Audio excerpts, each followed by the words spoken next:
Hey,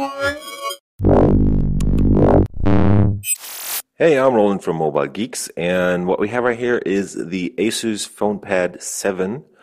That is a new model for 2014 that is called FE7010CG or FE170CG. It's basically the same device, but this guy right here seems to be a special low-end version made for operators actually that are selling this through their channels. In this case, it's sold through a German KPN daughter called E Plus and their cheaper subsidiary called Base.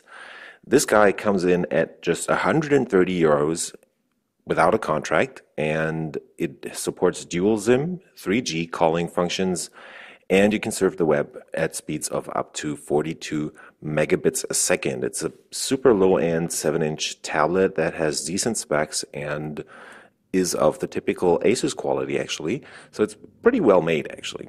The whole thing comes in this case, we have the black version, there's also a white one, turquoise one, and a orange or red version. On the back, you can see some of the specs right here. So we have a Intel Atom Z2520 dual core at 1.2 gigahertz, 1 gig of RAM. In this case, there's only 4 gigs of flash memory on board, but there is a micro SD card slot, and you can put apps on the SD card. There is a 2 megapixel camera on the back, and N-Wi-Fi, Bluetooth 4.0, and again, a 3G module capable of up to HSPA plus speeds of up to 42 megabits. So I'm just going to get this out of its box. It's running Android 4.3 in this case with the new ASUS Zen UI. So here we have the tablet itself already. Let's put that to the side for a second. Standard ASUS charger that puts out, I think, 1.35 amperes. So that should charge the device within like 2 or maybe 3 hours. This is the warranty card right here. And the other piece of paper back here is, just the standard quick start guide right there. This right here, just a normal USB 2.0 micro USB cable, and that's pretty much it. Let's put the case to the side, and let's talk about the tablet itself. Coming in this piece of foil right here, just as usual. I've already set it up and turned it on, so I'm just going to quickly turn on the screen right here. And there you can see already that this is the ASUS Zen UI with their special customized Android interface. So they have a bunch of quick start options right here, switching to the camera straight away, for example, or the other options include calling, messaging, and this calendar stuff right here that shows you what's coming up on your calendar, plus a bunch of weather information. So you just swipe to unlock, and here we have the home screen of the ASUS Zen UI, which does look pretty nice actually. They have done a pretty good job of customizing the Android UI experience right here. So performance seems to be pretty nice, even though it's only a 1.2 gigahertz Intel Core, Intel Atom chip in here. That is of the last generation actually. So it's not a Bay Trail based system, but it's, I think, called Medfield. Yeah, kind of changed design. So you have this special notification center up here. Settings are available on the other side right here. Let's switch into the settings menu for a second, and I'll show you the Android version that we are running right here. Go down here to About Tablet, and there you are. That's Android 4.3 right there. And the model number of the tablet is ASUS KO12. All right, let's take a quick tour around the device. It has a 7-inch screen, but the resolution is only at 1024 by 600 pixels, so it's not the highest resolution screen. You can definitely see lots of pixels on here. I'm going to just try to get this to focus as close as I can. It doesn't look so bad on the home screen itself, but if you go into apps and stuff, it starts to look kind of a bit blurry, but that should be expected at a price of just 130 euros. This guy is actually on sale in Taiwan too, for example, where they're selling it for, I'd say 130 bucks in this case, and it's probably coming to the US through ASUS's retail partners over there. The brightness of the screen is set to the highest right now, so if I go into the settings menu that's on the right side right here, you'll see that it's already all the way up. Oh, I think I lowered it. And as you can also see, there's no automatic brightness setting because this guy doesn't have a brightness sensor on the front or a proximity sensor or whatever.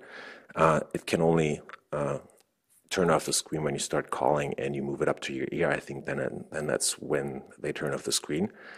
So no brightness sensors or whatsoever, and here there's only gyro in there. 1 gig of RAM, as I said, and 4 gigs of flash storage. Let's go around the device and we'll see where the SD card goes. We have a VGA camera up front. There's a single speaker up here. So that's also the earpiece. Nothing else on the front except for the ASUS logo right there. On the left side, in this case, you'll get this flap right here, and if you open that up, that's where things are starting to get a bit interesting. Let me try to get my camera to focus right here. So on the left we have the SD card slot. Right next to that are SIM card slot number 2 and number 1.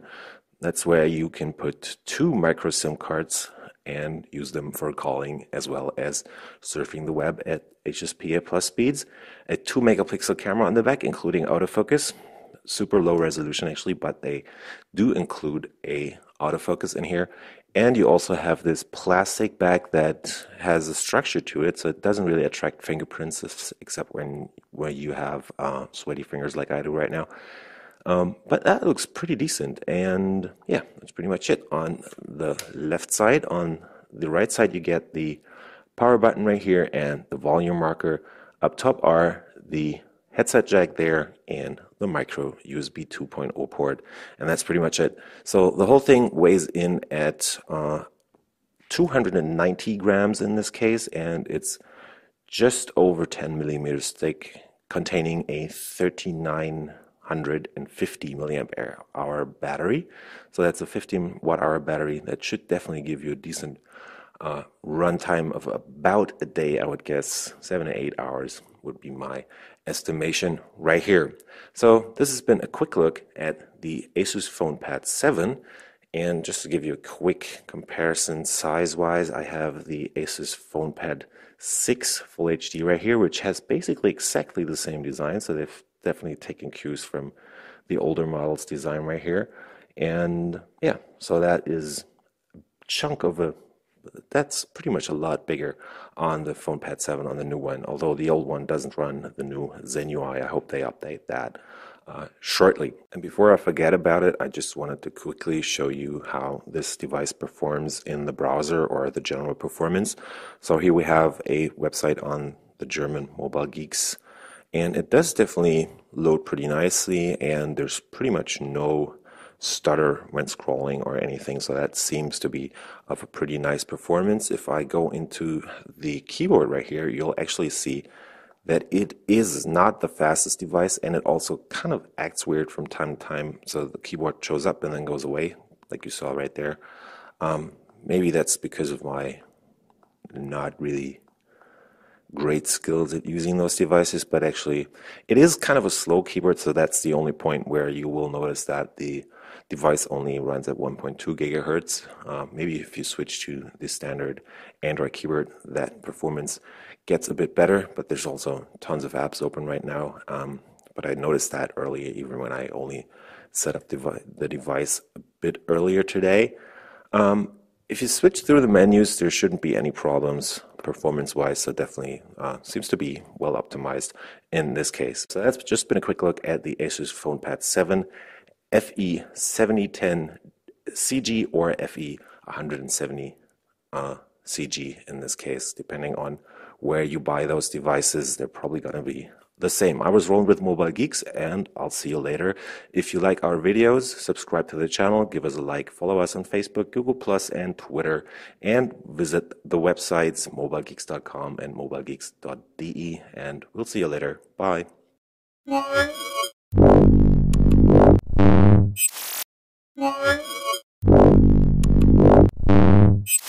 Hey, I'm Roland from Mobile Geeks, and what we have right here is the ASUS FonePad 7. That is a new model for 2014 that is called FE7010CG or FE170CG. It's basically the same device, but this guy right here seems to be a special low-end version made for operators actually that are selling this through their channels. In this case, it's sold through a German KPN daughter called E Plus and their cheaper subsidiary called Base. This guy comes in at just 130 euros without a contract, and it supports dual SIM, 3G calling functions, and you can surf the web at speeds of up to 42 megabits a second. It's a super low-end 7-inch tablet that has decent specs and is of the typical ASUS quality actually, so it's pretty well made actually. The whole thing comes in this case, we have the black version, there's also a white one, turquoise one, and a orange or red version. On the back, you can see some of the specs right here. So we have a Intel